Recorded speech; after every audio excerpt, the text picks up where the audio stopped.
Et 11h04, merci à tous de vous être connectés et d'avoir accepté notre invitation pour ce premier webinaire qu'on fait en français directement au nom de Aiko.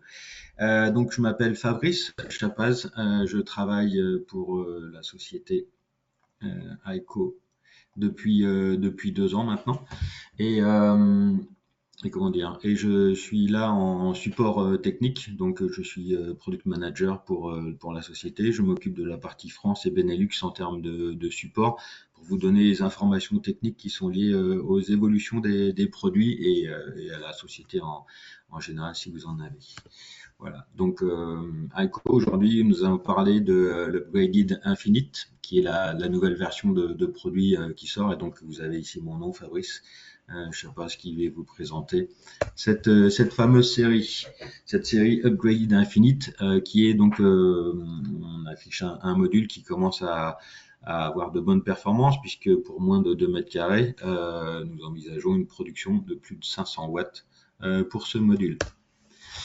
Si vous avez vu un petit peu les évolutions ces derniers temps et si vous avez suivi, là, je suis en train de parler des évolutions qui concernent des modules qui font 1762 par 1134. Donc, on a eu pas mal d'évolutions ces dernières années, entre autres du Topcon qui proposait du 440 watts, qui est monté à 450, puis 460, et maintenant on entend parler du 470. Aiko, de son côté, a travaillé en parallèle sur une autre technologie ABC qui s'appelle la technologie All Back Contact. Donc, on positionne tous les contacts en face arrière et on proposait jusqu'à présent la série ABC Infinite avec une puissance qui est en production aujourd'hui de 485 watts. Ces 485 watts, en fait, on a réussi à augmenter encore la puissance et on a travaillé à l'optimisation de nos processus pour atteindre, dans le but d'atteindre 500 watts de capacité de production par module. Ce qui nous fait en fait une variation de 6,4% entre le module, entre des modules classiques, on va dire, hein, de technologie Topcon et une technologie back contact. Et je vais vous expliquer donc les quelques points dissociatifs qu'il peut y avoir sur ce genre de technologie. Tout d'abord, en fait, avant, pour bien recontextualiser ce dont on parle d'une augmentation de puissance, mais on reste sur le même type de technologie, donc des modules ABC qui sont déjà commercialisés par Aiko depuis 2 ans maintenant sur le marché européen. Et donc nous gardons cette efficacité avec les valeurs ajoutées qui sont décomposées de cette façon, c'est-à-dire une augmentation de la puissance avec une puissance de sortie qui est de l'ordre de 6 à 10% de plus que ce que l'on peut trouver actuellement sur le marché. Une technologie qui est très évoluée avec des wafers qui ont une très haute résistance, un processus en 2 étapes qui est un nouveau processus que je vais vous détailler, les rubans de collecte qui sont invisibles, le zéro gap, c'est un recouvrement de cellules qui nous permet en fait de supprimer l'intercellule horizontale que l'on a entre les différents niveaux de cellules, les différents étages, et une gestion optimisée de l'ombrage partiel. Donc là, qui est une caractéristique qui est opérationnelle sur la seconde génération depuis que nous avons passé la génération 2, donc depuis 1 an maintenant, c'est quelque chose qui est effectif sur nos produits. Le troisième avantage de la technologie et les valeurs clés en fait de la technologie bas contact consiste à avoir une esthétique aussi supérieure.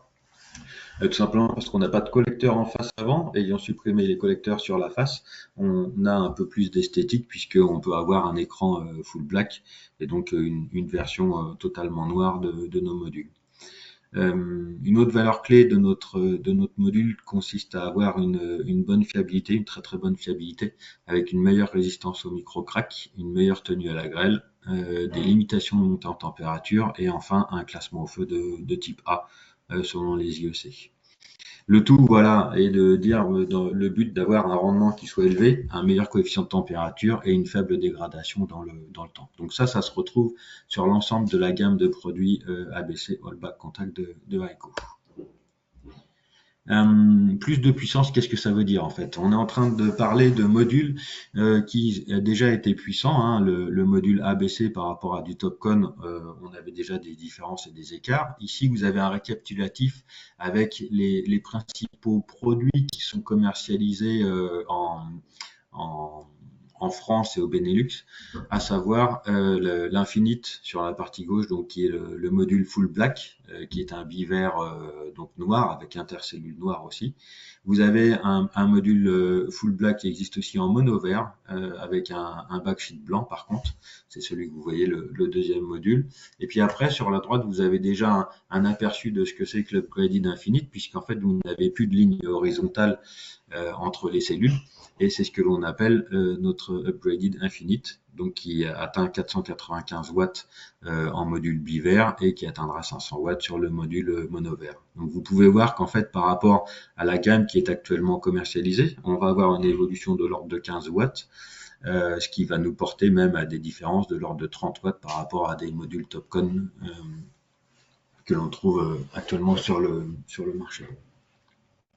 Alors pourquoi on a fait cette évolution et comment on l'a réalisé? On a réalisé en fait quelque chose qui est difficilement atteignable sur du Topcon. Ici, vous voyez à gauche, par exemple, sur un module Topcon, si on voulait faire ce qu'on avait réalisé, on serait obligé de passer les rubans de collecte à l'arrière. Pour les passer à l'arrière, vous êtes obligé de plier ce bus bar.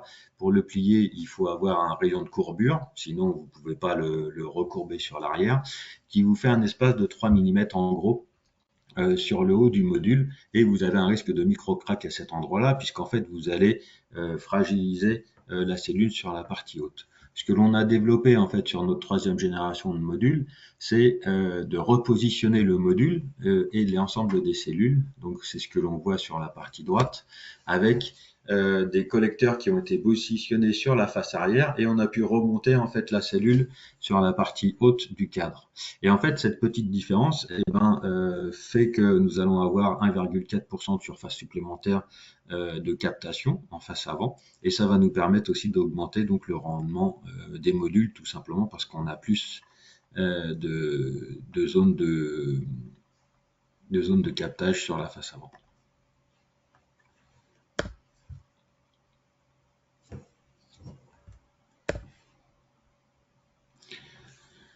Alors, cette petite différence, en fait, par rapport à de la technologie Topcon que vous connaissez et que vous avez peut-être déjà entendu aussi parler de technologie de type Shingle, on a des traitements qui existent déjà. Hein, quand on regarde les solutions qui existent de type Shingle, on utilise en général un adhésif qui est électroconducteur pour pouvoir le positionner entre deux cellules et pouvoir faire le lien électrique entre ces cellules-là. Par contre, c'est un adhésif, ce qui pose quelques questions par rapport à sa durabilité et à sa durée de vie. Quand on regarde sur de la soudure par recouvrement et avec le traditionnel zigzag qu'on retrouve sur la technologie Topcon, on se rend bien compte que avoir un recouvrement et avoir une soudure face avant, face arrière, c'est relativement contraignant d'un point de vue mécanique pour pouvoir être traité sans le moindre problème. La technologie qu'on a développée en fait avec le back contact n'est pas embêtante dans ce cas de figure, puisqu'en fait les contacts étant tous en face arrière, il est aisé en fait de pouvoir faire la connexion électrique sur les différentes faces arrière, même si on a un petit peu de recouvrement. Et le recouvrement, on l'a réalisé pour plusieurs raisons. La première est que quand vous êtes bord à bord, vous ne pouvez pas gérer les dilatations sans avoir de risque de micro-crack. Et si vous voulez vraiment optimiser la surface, eh ben, il faut éviter absolument d'avoir des surfaces vides inutilisées sur le module. C'est pour ça qu'on est parti sur un recouvrement de l'ordre de 3/10 pour pouvoir traiter et maximiser la cellule et la surface qui capte l'électricité. Alors la technologie back contact, en fait, c'est une technologie qui existe depuis longtemps. Hein. Elle a été créée, elle a été proposée en 1975, mais elle n'a pas été développée ni popularisée tout de suite, tout simplement parce que le processus était complexe. La production des modules et des cellules back contact était difficile à obtenir. Il y avait beaucoup de défis en termes d'efficacité de la cellule et surtout en termes de réalisation en production de masse. Et une des innovations qu'a réalisé Aiko, justement, a été une percée importante dans cette technologie, puisque la combinaison qu'on a réussi à faire entre le traitement laser et la passivation de nos cellules nous a permis en fait d'augmenter l'efficacité dans un contexte qui était facile à mettre en production de masse. Voilà pourquoi en fait, après tant d'années, on arrive à un saut technologique où il est maintenant possible de s'approcher de la limite théorique de rendement d'une cellule de l'ordre de 29-56%. Je parle des cellules silicium. monocristal. Et donc voilà pourquoi en fait il a fallu un certain temps avant que les technologies de back contact arrivent sur le marché. Comment ça se passe cet effet à deux étapes et cette innovation? Vous l'avez ici sous forme de détails. On détaille d'abord la première technologie qui est une étape un processus en une seule étape. D'un point de vue des technologies, quand on regarde le traitement et le traitement des wafers, on se rend compte que les étapes classiques qui se trouvent réalisées pour jusqu'à présent, c'est un nettoyage du wafer. Ensuite, on a une passivation des zones de type N et de type P. Vous savez, il y a deux types de polarisation sur les électrodes des cellules pour pouvoir réaliser justement cette transmission du courant. Ensuite, on isolait les deux pôles et on faisait un traitement phosphore et bore sur ces technologies pour avoir la passivation et avoir la, les caractéristiques d'électrodes en type N et en type P. Le processus en deux étapes est un petit peu différent, c'est-à-dire qu'il a été rajouté des étapes supplémentaires pour pouvoir justement améliorer la passivation des éléments. Donc on se retrouve toujours avec le nettoyage des wafers en première partie. On a une passivation par contre qui se fait uniquement sur les zones de type P pour la première étape. On va avoir ensuite une diffusion de bord, puis on fait un traitement laser pour pouvoir s'affranchir en fait de toute la partie passivation du côté N, et on fait ensuite la zone de passivation sur les types sur les contacts de type N. Et ensuite on fait l'isolement, en fait, on procède à l'isolation des deux zones. Ce processus en fait en deux étapes, il est intéressant parce que quand on n'utilisait qu'une seule étape, on était incapable de répondre aux exigences des deux zones au niveau des caractéristiques techniques pour pouvoir activer de façon optimale le côté positif et le côté négatif. Et en plus, on utilisait des masquages des différentes zones qui créaient et généraient de la contamination et donc ne nous permettaient pas d'avoir une passivation optimale dans ce contexte-là. En faisant ce processus en deux étapes, on arrive en fait à avoir une passivation optimale parce qu'on travaille vraiment les deux zones de passivation de façon différente. Et donc, ça nous a permis de résoudre aussi ce problème de contamination qu'il y avait avec des masquages externes que l'on n'a plus besoin d'utiliser. Et donc, ça, c'est une évolution technologique qui nous a permis aussi de s'affranchir de pas mal de points négatifs et difficiles à obtenir en production et surtout à augmenter le rendement des cellules qui sont utilisés dans les panneaux back contact. Voilà un petit peu pour vous expliquer quelles sont les évolutions majeures sur le produit. Alors ensuite, tout ça, ça se cumule avec les différentes caractéristiques des modules et entre autres cette gestion d'ombrage. Donc ça, si vous êtes déjà un peu intéressé au module photovoltaïque, back contact, vous avez déjà eu les caractéristiques qui concernent la gestion d'ombrage. Ici, vous l'avez sous forme de vidéo où on montre par exemple l'effet d'une cheminée qui va rendre actif certaines cellules qui sont dans un string, même si le string est partiellement ombragé.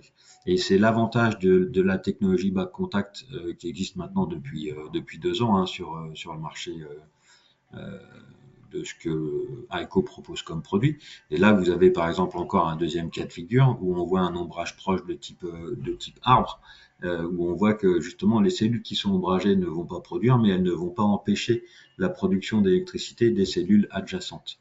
Et le cas le plus flagrant, c'est de la fiente d'oiseau ou des feuilles que vous pouvez avoir sur un module, où l'ensemble des cellules qui va être ombragé par ces feuilles, donc ici vous en avez 6 demi-cellules, vont arrêter de produire, mais par contre le string complet continue de produire. Et donc c'est la différence majeure que vous avez, c'est ce que l'on appelle la gestion des ombrages. La gestion optimisée des ombrages partiels veut dire que c'est uniquement les cellules qui sont ombragées qui ne vont pas, qui vont arrêter leur production.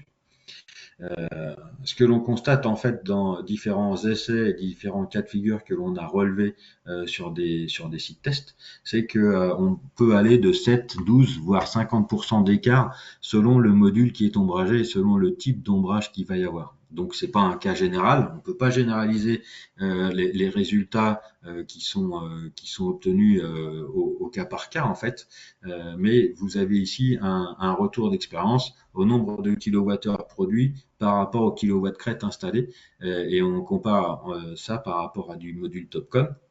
Et donc cette comparaison nous a montré que quand on a un ombrage de type cheminée, eh ben, sur un seul module qui va parcourir toute la journée la surface du module, eh ben, on va avoir 50% d'écart à ce moment-là. On va avoir 12% sur un cas d'ombrage de type forêt et 7% c'est un ombrage proche ou une table qui vient faire de l'ombrage sur la table suivante.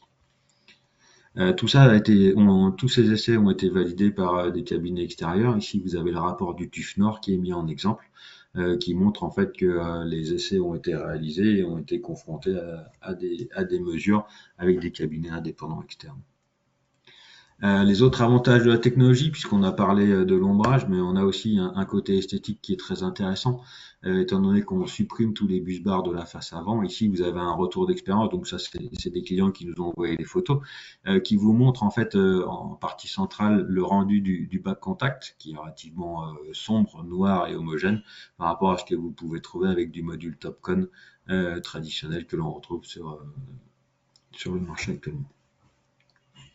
Voilà pour la partie esthétique. Le dernier point concerne plutôt la partie fiabilité. Donc la partie fiabilité, en fait, c'est plutôt lié au micro-crack. Le micro-crack, qu'est-ce que c'est? Aujourd'hui, on est en train de se dire que le micro-crack a eu énormément d'impact en fait sur la production des sites, et c'est presque considéré comme un tueur silencieux en fait des centrales photovoltaïques, et ça a un impact vraiment dévastateur sur le fonctionnement d'une centrale. Souvent, c'est un petit peu difficile en fait quand on se rend compte après avoir fait la mise en service d'une centrale que la production d'électricité décline inexplicablement et en fait les coûts d'entretien augmentent. Et souvent, quand on fait une analyse, on peut constater que l'origine de ces défauts peut être liée à de la création et à l'arrivée de micro-cracks. Le micro-crack, donc, c'est ce que l'on voit là sur la photo de gauche avec la cassure ou la fissure que l'on va avoir sur une cellule. Donc, cette cellule cassée va entraîner une dégradation de puissance. Potentiellement, on peut entraîner des fuites de courant et qui dit fuite de courant dit un risque potentiel accru d'incendie ou d'autres problèmes techniques. Voilà. Et donc, ce que l'on voulait, Aiko a beaucoup travaillé en fait justement avec tout son passé de création et d'innovation sur la partie cellule pour pouvoir traiter ce genre de problème et ce genre de difficulté qui est un point faible en fait des modules photovoltaïques. Comment on l'a traité? On l'a traité avec cette fameuse interconnexion. Le bas contact, on a traité ça avec une interconnexion de type cuivre. Vous avez à gauche ici le module bas contact Aiko qui utilise non plus de l'argent versus du module traditionnel, mais on utilise un ensemble de connexions qui sont en cuivre. Alors, comment sont réalisées ces connexions en cuivre? La connexion en cuivre, en fait, elle se retranscrit de cette façon en trois points principaux. Le premier, c'est qu'on a amélioré les matériaux qui étaient utilisés. Donc, vous pouvez voir en fait qu'on a une structure cuivre sur l'image de gauche, là, les deux icônes. On est passé d'une structure argent à une structure cuivre qui a l'avantage d'être dense et ductile, et donc qui a une meilleure résistance au choc. Autre avantage aussi, vous pouvez voir qu'il y a une certaine homogénéité sur la structure cuivre en termes de grains. Ici, on la voit qu'elle est en monograin sur cette coupe, alors qu'il y a des multigrains sur la structure argentique. Et donc, à augmenter aussi la partie efficacité de cette connexion. Le deuxième point concerne plutôt le processus qui a été amélioré, parce qu'en fait, en basculant des bus bars en face avant et en face arrière sur des modules traditionnels vers des électrodes en cuivre qui sont positionnés sur la face arrière, on supprime toutes les opérations de fouettage, on supprime les montées en température qu'il y a sur les plaquettes, et donc ça nous améliore en fait le rendement que l'on va avoir sur ce module. Ensuite, le dernier point concerne le collecteur amélioré. Vous voyez qu'en fait, l'ensemble des collecteurs, on avait principalement, avant, on travaillait aussi avec des bus bars et des fingers avec un couple argent-cuivre. Et là, on a basculé l'ensemble de la technologie sur des bus bars et sur des fingers en cuivre.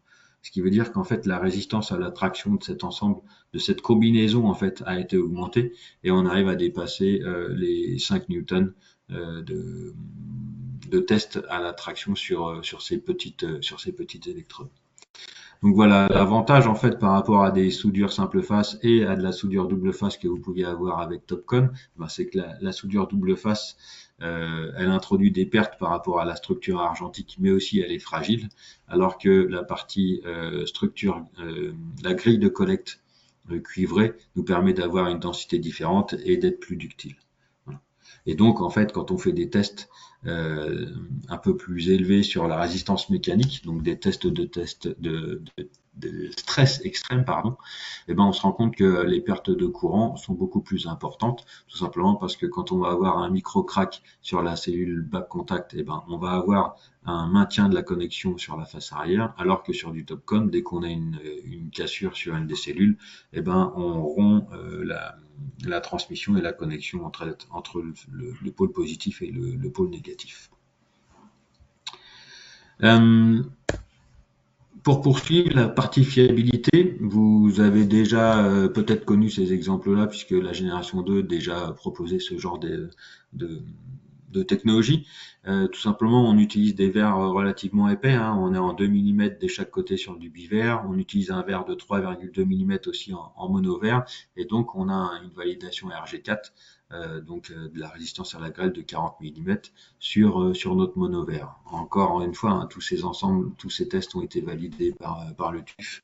Et puis, on a eu des tests d'accélération de vieillissement, des tests accélérés de vieillissement, pardon, entre autres avec PEL Kiwa, où vous pouvez constater les performances des produits qui sont proposés.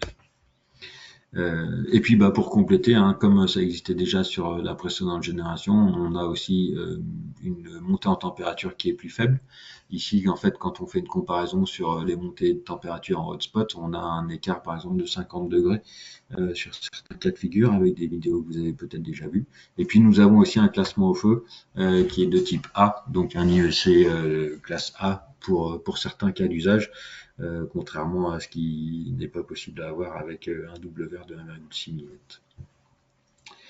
mm. Voilà, le rendement, en termes de rendement, en fait, on garde les mêmes technologies et les mêmes avantages que la deuxième génération. Donc, on a un coefficient de température qui est relativement plus faible, avec un moins 0,26 au lieu de moins 0,29, ce qui nous permet à 80 degrés d'avoir 1,7% de production supplémentaire. Et puis la dégradation qui est plus faible dans le temps, mais ça vous le connaissez déjà avec à 25 ans plus de 90% du taux de dégradation. Voilà pour le résumé en fait des différentes valeurs ajoutées que proposent les modules ABC par rapport à ce que vous pouvez trouver en technologie Topcon aujourd'hui sur le marché.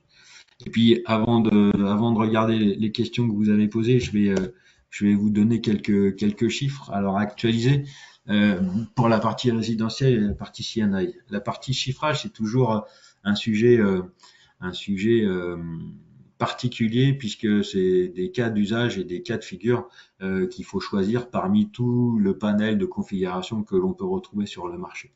Donc là, j'ai fait une actualisation, par exemple, sur un cas résidentiel basé à Lyon. Quand vous le voyez sur les remarques en bas à droite, là, je me suis basé sur un cas d'usage à Lyon. Donc en France, 4 personnes. J'ai comparé un back contact Infinite en 490 watts versus un Topcon en 460 watts. J'ai une inclinaison de module à 20 degrés avec une orientation est-ouest, des dimensions classiques de modules. Et puis, j'ai actualisé les prix de l'électricité puisque ça change régulièrement en Europe et particulièrement en France, avec un prix d'électricité consommé là aujourd'hui qui est à 0,1952 et un prix d'injecté à 0,07 centimes, enfin 731, et une prime d'autoconsommation à 8 centimes.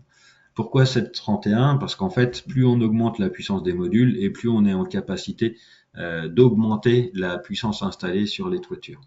Ici, si vous prenez un cas de figure à 20 modules, vous dépassez en fait allègrement les 9 kW, donc vous passez sur une tranche où le prix de l'électricité est à 7 centimes et non pas à 4 centimes comme il est sur les modules, sur des puissances installées inférieures à 9 kg. Et donc avec ce genre de technologie, vous allez pouvoir installer 600 watts de plus. 600 watts de plus, ça veut dire 6% de capacité installée en plus, ça veut dire 5,8% de bénéfices supplémentaires sur les 20 ans de fonctionnement. Et donc voilà, avec la même surface installée, cet écart de puissance va vous permettre en fait d'avoir des rendements et une production supplémentaire sur toute la durée de vie. Ici, vous l'avez sur un cas résidentiel, mais on peut très bien imaginer la même chose en EPC, puisqu'en fait, en tant que PCiste, alors ici j'ai pris un cas de figure où on est à 4000 mètres carrés installés sur un bac acier. Je compare du 500 watts avec du 470 watts et j'ai un prix de contrat qui est de l'ordre de 75 euros, 75 centimes du watt, pardon. Sur ces cas de figure-là, bah, vous allez, au lieu d'installer 700 kg, vous allez pouvoir installer 750 kW, ce qui veut dire que en termes de prix de contrat, eh ben, vous allez aussi avoir la même écart puisque vous allez pouvoir le vendre 6% plus cher. Vous allez dépenser un peu moins en coût système parce que vous allez avoir un peu moins de boss versus le nombre de watts installés, puisqu'il y a plus de puissance au mètre carré. Et puis du coup, bah, les profits, en fait, comme on a moins de dégradation dans le temps, sur 20 ou 30 ans, vous allez avoir des écarts de production et des gains en fait qui sont de l'ordre de 11% d'écart. Donc ça c'est pareil, on a des outils en fait qui nous permettent de faire des comparaisons assez rapidement chez Aiko. Et si vous voulez qu'on se prête à l'exercice avec vous, ben, n'hésitez pas à nous partager vos données ou on peut aussi vous envoyer quelques éléments pour pouvoir réactualiser vos business plans si vous le souhaitez. Sur le cas des propriétaires, c'est pareil, on se rend compte qu'en fait, on a sur le taux de retour sur investissement et puis sur l'amortissement, on va avoir des écarts de l'ordre de 7% sur le taux de retour, 5 mois sur la partie amortissement. Sur ce cas de figure de 4000 mètres carrés, on va avoir 79 MWh de générés en plus et en gros 139 000 euros qui seront générés sur les 20 ans. Donc ça, pareil, c'est un cas d'usage, mais c'est pour vous montrer en fait que la différence de puissance que l'on va avoir à installer au début, certes, elle est un peu plus coûteuse, mais elle génère beaucoup plus de gains sur les 20 ans d'utilisation. Pour finir ma présentation, je vais juste vous donner un extrait de la feuille de route. Donc ça, on est d'accord, c'est une feuille de route prévisionnelle sur les lancements en fabrication. Aujourd'hui, nous sommes en T3, donc nous avons déjà commencé les lignes de fabrication et la production de ces modules, principalement pour l'Asie et l'Europe. La France va arriver aussi, mais on a, comme vous le savez, en France, on a quelques réglementations spécifiques sur le bilan carbone. Donc ils ont été validés, hein, le MCE 54DW, là c'est la troisième génération de modules que vous voyez ici en troisième ligne, qui est en production à 490 et qui est en production bilan carbone prévisionnel à 480 et 485 sur T4, tout simplement parce que le badge qui est dédié au bilan carbone est une production spécifique, nécessite un marquage spécifique et donc on a une traçabilité qui nous contraint en fait à réduire notre gap de puissance, notre palier de puissance, pardon, de l'ordre de 5 watts. Vous avez aussi un petit astérisque que vous aurez noté sur les parties version black, puisque le nouveau module que l'on sort en version black, qui sort à plus de 480 watts, sera garanti, bénéficiera d'une garantie produit de 30 ans. Donc, lorsque vous faites vos demandes, c'est un produit qui s'appelle le NeoStar Pro. Vous verrez, les fiches techniques sont sorties et vont être actualisées et vont être transmises prochainement. Elles sont peut-être même déjà disponibles sur le site internet à vérifier. Mais donc, vous voyez que ce module-là, est déjà lancé en production et on vise, par exemple, sur le mono vert white, le fameux palier des 500 watts sur 2026. Enfin, et avant de vous remercier, je voulais juste vous partager la communauté d'installateurs Aiko. On a lancé, si vous scannez le code qui est en bas à droite, on a lancé ce genre de communauté pour pouvoir tenir au courant et tenir informés rapidement les installateurs qui choisiront en fait les produits Aiko. Et donc n'hésitez pas en fait à vous connecter sur ce site. Ça vous permet d'avoir accès à la base de données en priorité, d'avoir un support marketing exhaustif, d'avoir des formations aussi complémentaires si vous le souhaitez, et puis d'avoir une récompense en fait par rapport au nombre d'installations que vous réalisez avec des cadeaux de type un voyage en Chine si vous voulez aller visiter nos usines par exemple, ou d'autres systèmes sur ce principe-là. Donc n'hésitez pas à vous connecter et je vous remercie pour votre attention. Maintenant, je vais regarder les questions. En fait, que vous m'avez posées et je crois déjà en avoir vu quelques-unes. Oui. Alors, où puis-je télécharger la fiche technique de l'Infinite? Normalement, elle est déjà disponible sur le site internet, mais si elle ne l'est pas, eh ben, je vous la retransmettrai. Donc, je vais vérifier en fait qu'elle est disponible en ligne, et si elle n'est pas disponible en ligne, eh ben, l'ensemble des personnes qui sont sur ce webinaire pourra la recevoir sur son mail.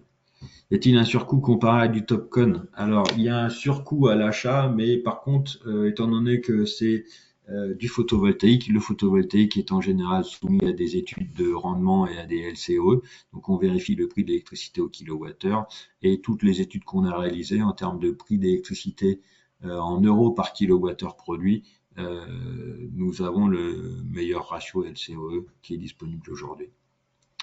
Quand ce produit sera disponible? Alors, la prévision de production est déjà en cours. Donc, la production a été lancée en Chine. Après, il y a toutes ces démarches de transport, d'homologation, de certification qui sont à prendre en compte. Donc, on devrait avoir ça sur la fin de l'année. La date pour le module 500 watts, bah, je vous l'ai montré sur le prévisionnel. Donc ça devrait être accessible d'ici la fin de l'année, mais on verra en fonction des lancements en production de cette génération 3 quelle est la vitesse d'accélération en fait de l'augmentation de puissance au cours des mois qui vont venir. Les modules bivers sont-ils bifaces? Oui, par contre, on ne les a pas caractérisés en bifacialité, c'est-à-dire que le taux de bifacialité est connu en interne, il est de l'ordre de 40% sur sur les modules 54 cellules, et on atteint 80% sur les modules en 66 et 72 cellules. On l'a pas caractérisé sur les fiches techniques, tout simplement parce qu'en fait, quand on installe des modules en toiture, avoir un taux de bifacialité de 40, 50, 80, 100 ou 200% n'a pas vraiment d'importance. Les ETN, avons-nous des ETN? Alors oui, on a des ETN de lancer. Est-ce que je les ai ici? Je vais voir si je peux vous partager ça. Les ETN. Donc là, je pense que vous voyez mon temps d'autres présentations.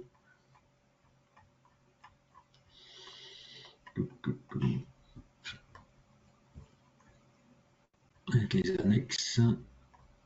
Les ETN et bilan carbone. Les ETN. Alors, on a lancé les ETN, déjà, on les avait lancés sur la génération 2, avec Joris, SDEC, Dome, K2 System, Novotegra. Novotegra et Adiwatt ont été d'ailleurs lancés cette année sur leur système Minirail et Topfix. Donc voilà, vous avez une mise à jour en fait qui est en cours et en général que l'on distribue que l'on transmet à nos distributeurs pour pouvoir la mettre à disposition des utilisateurs. Voilà, donc ça c'est quelque chose qui est en cours et en progression depuis le mois de mai. Et puis c'est un peu lié au nombre de au renouvellement en fait des contrats des ETN qui sont faits avec les bureaux de contrôle. La présentation vous sera transmise, bien sûr, ceux qui se sont inscrits, on vous enverra le PDF de ce qui a été présenté. Et voilà, est-ce qu'il y a d'autres questions? Je transférer les fiches techniques. Oui, les bilans carbone. Les bilans carbone, c'est la page suivante. Alors, les bilans carbone, en fait, on avait été très optimiste chez AECO, puisque l'année dernière, sur la génération 2, on a lancé tous les bilans carbone. Donc, tous les bilans carbone ont été faits sur toutes les versions l'année dernière. Et puis, on s'est rendu compte que, en fait, sur le marché français, on avait un module qui était privilégié, qui était le BIVER, le DW. Le BIVER White, donc en 465 watts et 470 watts, a vraiment été le fer de lance de AECO sur le marché français l'année dernière et cette année. Et donc, on s'est dit, plutôt que de faire une évolution de l'ensemble du bilan carbone sur toute la gamme, focalisons-nous sur le module qui est vraiment intéressant pour la France. Donc ce module-là, on l'avait d'abord caractérisé en 450, puis on s'est rendu compte que ça servait à rien d'atteindre cette puissance-là sur du S21, ni sur l'AOS simplifié d'ailleurs. C'est pour ça qu'on l'a renouvelé cette année en CFP 500. Alors CFP 500, c'était sur la méthodologie PPE2, Et si vous le savez, vous savez que cette technologie PPE, cette méthodologie PPE2, elle est valable sur certains appels d'offres, mais elle n'est pas valable sur d'autres. Sur le PV bâtiment, par exemple, il faut du PPE2 V2, et sur l'appel d'offres simplifié, il faut du PPE2 V2 aussi.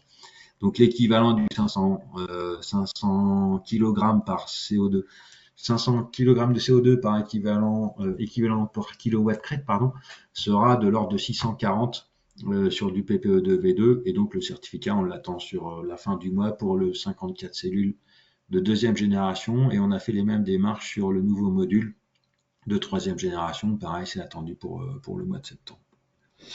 Les fiches techniques, oui, sont disponibles. Je vois un message de Wilfried, elles sont disponibles chez PowerDeal, oui, bien sûr. Est-ce que Heiko propose les autres éléments de la chaîne solaire? Non, aujourd'hui nous nous focalisons sur le module et sur la cellule, tout simplement parce qu'en fait on vise une augmentation des capacités. Je vous l'ai pas montré, mais je peux vous le montrer ici. Nous avons pour objectif d'augmenter notre capacité de production, voilà, de cette façon-là. Aujourd'hui, vous avez en fait une capacité de production à Tsuhai et à Yiwu, et donc on est de l'ordre de 20 à 25, et on est même monté à 35, puisqu'en fait la montée en puissance ici, Jinan, elle est déjà faite. Et donc on vise en fait une augmentation de l'ordre de 100 gigas de capacité de production, alors qu'aujourd'hui on est à 35 gigas. Donc, dans les 4 ans à venir, pour pouvoir passer de 35 à 100 gigas, eh ben, il faut qu'on mette tous nos efforts dans une seule et même direction. Et donc, on se focalise uniquement sur le module. Vous voyez qu'aujourd'hui, en fait, les capacités trimestrielles, elles sont de l'ordre de 210 mégas par mois, et de passer à 480 sur la fin de l'année. Donc, on est vraiment sur des augmentations où en un an, on a multiplié, on a doublé notre capacité. Et on souhaite le faire tous les ans. Donc on se focalise sur le module pour le moment. Revenir sur la roadmap de production. Alors oui, je peux revenir sur la roadmap de production. Après, les roadmaps de production, c'est quelque chose qui évolue et que l'on actualise régulièrement. Donc ici, c'est la dernière actualisation qu'on a eue, et vous voyez qu'elle va jusqu'à T1 et T2 2026. Ce que l'on veut après, c'est pouvoir vous donner un peu de visibilité et d'avoir plus d'un an de visibilité sur la production, même jusqu'à fin 2026. Sauf que la technologie évolue tellement vite qu'on est obligé de l'adapter régulièrement. Et donc, je vous invite à vous rapprocher de vos distributeurs en fait respectifs pour pouvoir voir ce qui est disponible aujourd'hui sur le marché. D'autant plus que le marché français ayant ses propres caractéristiques, la donnée générale de prévision sur l'ensemble de notre production sera peut-être impactée par rapport aux évolutions gouvernementales ou réglementaires que l'on a en France. Envoyer un avantage et inconvénient, oui, bah on vient de vous le montrer, mais on vous enverra l'ensemble de la documentation. Et puis voilà. Est-ce que le 500 watts sera une production majoritaire? Alors pas au début. Au début, on va commencer par le produire de l'ordre de 20% de notre capacité de production, puisqu'en fait, vous savez que la répartition des puissances est faite en fonction de la qualité des wafers qui sont obtenus. Et donc sur l'ensemble de notre approvisionnement, eh ben, on va avoir des wafers qui vont nous permettre d'accepter et d'arriver à 500 watts, et puis d'autres où on va plafonner à 490 watts en fonction de la qualité de l'approvisionnement qui est réalisé à la base. Et donc tous ces ensembles-là évoluent et augmentent au fur et à mesure de l'évolution des performances dans l'ensemble de la chaîne, puisque Heiko est actionnaire aussi des entreprises en amont, et donc on travaille aussi à l'amélioration des caractéristiques sur le polysilicium qui nous est livré. Pourquoi le monovert peut avoir plus de puissance que du bivert? Ça, c'est une bonne question. Le monovert, enfin les autres questions étaient bonnes aussi, hein, pardon. Le monovert, vous le voyez ici en fait sur le petit trait blanc en fait qu'il a au milieu en vertical. Le monovert en fait en version avec un fond blanc, on va profiter en fait de l'intercellule qui est blanc pour pouvoir avoir un peu de radiation supplémentaire sur le tranche et sur le tout petit bout arrière, le bord arrière de la cellule. Et en fait, c'est pas très significatif, mais ça nous permet quand même d'avoir 5 watts de plus au niveau du flash test quand on vient tester un module blanc par rapport à un module noir, tout simplement parce que l'intercellule noire va absorber la lumière alors que le blanc va réfléchir et on arrive à gratter 5 watts sur le bord d'un monovert. Alors pas de 500 watts cette année, non, il sera prévu sur l'année prochaine, mais on voulait vous le partager dans la roadmap parce qu'en fait, étant donné l'actualité, étant donné l'évolution des cellules, étant donné l'évolution des modèles, des modules et le temps de mise en fabrication, ben voilà, il faut que vous ayez un peu de visibilité sur ce qui va sortir l'année prochaine et donc on voulait vous vous partager cet élément dès aujourd'hui. Voilà, je pense que c'est la dernière question.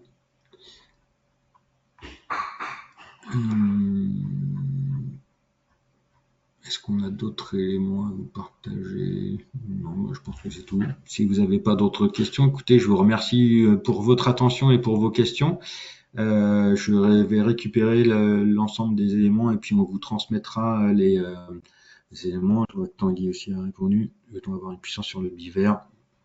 Oui, donc je vais t'envoyer ça aussi. Et puis bah voilà, je vous remercie pour votre attention et nous vous enverrons ces éléments. À bientôt. Au revoir.